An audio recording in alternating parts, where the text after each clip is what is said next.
Oleh kerana itu jamaah sekalian dimuliakan Allah Subhanahu wa taala, memperhatikan Al-Quran itu sangat kemuliaannya buat kita. Semakin banyak perhatikan Al-Quran, semakin manfaatnya buat kita. Contoh, ayat Al-Kursi, satu ayat.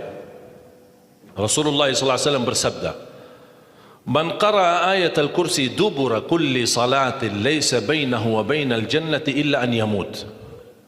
Barang siapa yang membaca ayat Al-Kursi setiap habis salat fardu, tidak ada sesuatu yang mampu menghalanginya masuk surga. Ayat Al-Kursi ini satu ayat menjaminkan kita masuk surga. Kalau satu ayat menjaminkan kita masuk surga, gimana suratul Baqarah seluruhnya?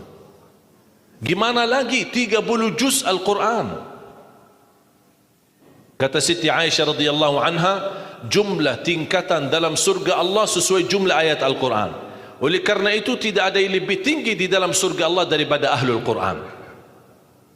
Karena nanti Ahlul Quran ketika masuk surga Allah suruh baca dan naik. Baca sebagaimana kamu baca di dunia dan naik posisimu dan darjatmu di dalam surga. Baca naik terus, baca naik sampai bersama Nabi Muhammad di darjat yang tertinggi di dalam surga Allah. Ini semua berkat Al-Quran.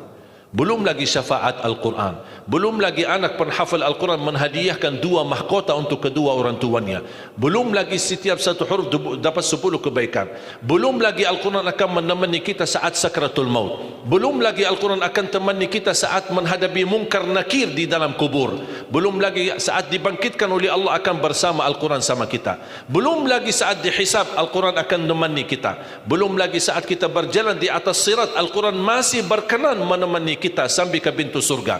Bahkan ketika masuk surga Al-Quran tidak akan tinggalkan kita, masih terus masuk bersama kita di dalam surga sampai naik darjat yang tinggi di dalam surga Allah Subhanahu wa taala.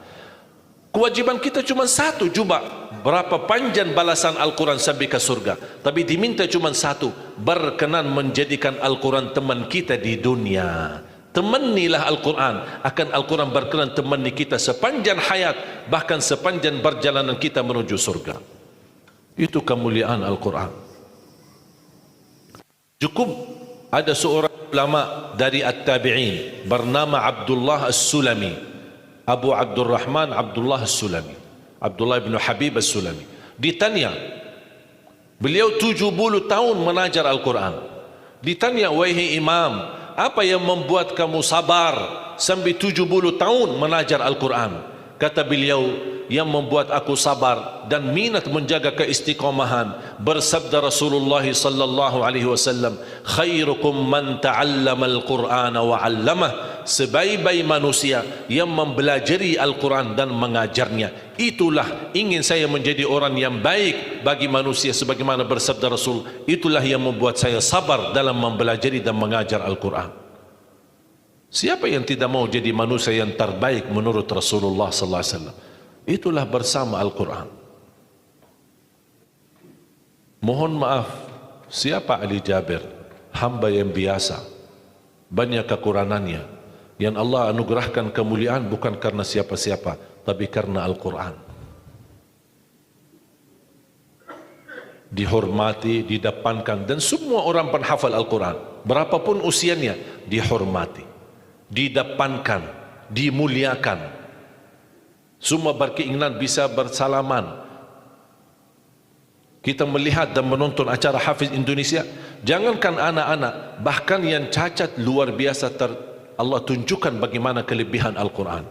Yang buta bisa hafal Al-Quran, yang lumpuh badannya dan jasadnya seperti alana yang tidak bisa jalan hafal Al-Quran. Naja yang luar biasa dahsyat, otaknya terganggu tapi bisa hafal Al-Quran. Dia tidak bisa baca, kasih Al-Quran suruh baca, dia tidak bisa baca. Tapi ditanya tes hafalannya, hafal. Berapa ayatnya? Hafal. Nomor berapa? Hafal. Kanan kiri hafal, atas bawah hafal.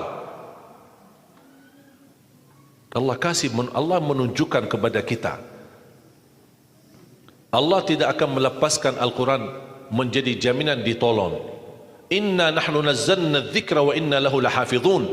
Kami telah menurunkan Al-Quran dan kami akan menjaganya. Di antara terjaga Al-Quran secara fisik, terjaga Al-Quran secara tulisan, terjaga Al-Quran secara suara, dan terjaga ahlul Quran, para penghafal Al-Quran. Oleh kerana itu jamaah sekalian, selalu saya mendorong masyarakat, kalau kaum muslimin muslimat di Indonesia merasa dirinya gagal menjadi penghafal Al-Quran, jangan putus asa, tetap masih anda bisa menjadi ahlul Quran. Ayo kita lipatkan diri kita melalui yang jadi saham atau saksi baik bagi kita di hadapan Allah, melalui infak kita, sedekah kita, zakat kita, wakaf kita, apa saja, supaya kita datang di hadapan Allah. Ya Allah, mohon maaf, saya belum bisa hafal Al-Quran, tapi hartaku menjadi saksi untuk membantu dan menolong Al-Quran dan binaan Al-Quran. Insya Allah termasuk ahlul Quran dan mendapatkan syafaatnya Al-Quran di hari kiamat, dan amalan itu menjadi sedekah jariah yang menalirkan pahalanya sampai hari kiamat. Semua harus bisa berjuang. Tidak boleh ada orang berkata saya tidak bisa, tidak bisa hafal. Insya Allah anakmu bisa hafal. Kalau anakmu belum bisa hafal, insya Allah cucumu bisa hafal.